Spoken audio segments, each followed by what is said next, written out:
I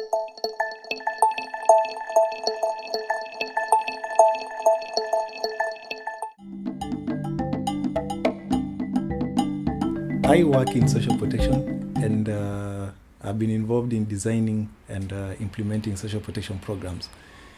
And so if you look at how these programs are designed and how they're implemented and how beneficiaries are improving their livelihoods, you realize that that improves their situation, but it does not get them out of the poverty trap. They continue to be poor, albeit with income that is predictable.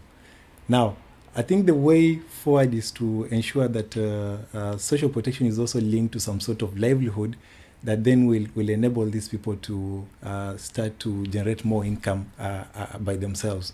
And how do we do that? I think agriculture can come in very handy because, again, most of these people who are the beneficiaries of social protection programs are actually peasant farmers at the very rural levels. And so agriculture can help them to invest in their own livelihoods and also build their capital base, which is important for them to move out of poverty. That's one.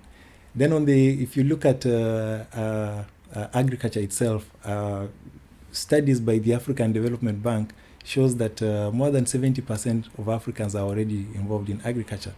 And so how do we improve their agriculture from peasant to agro-based sort of business?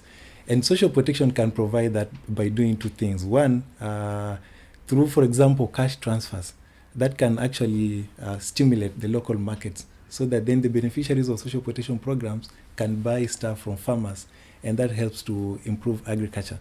That's one way of looking at it. So I see a lot of coherence between the two domains. Yep.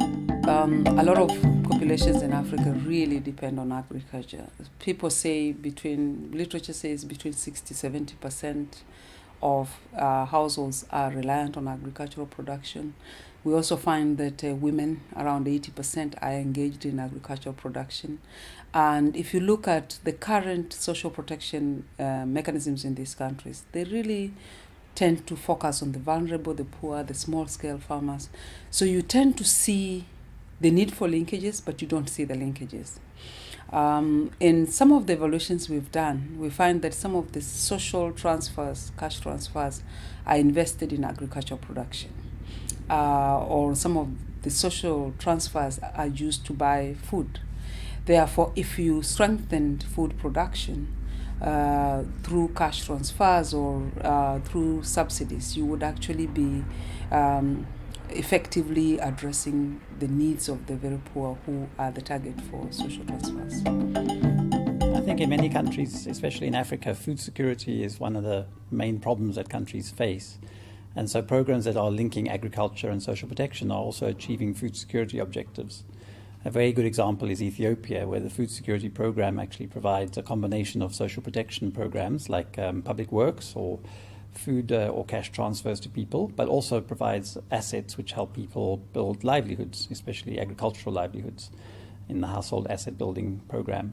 So that combination of agriculture support and social protection support is actually achieving quite a lot in terms of reducing rural poverty and improving food security.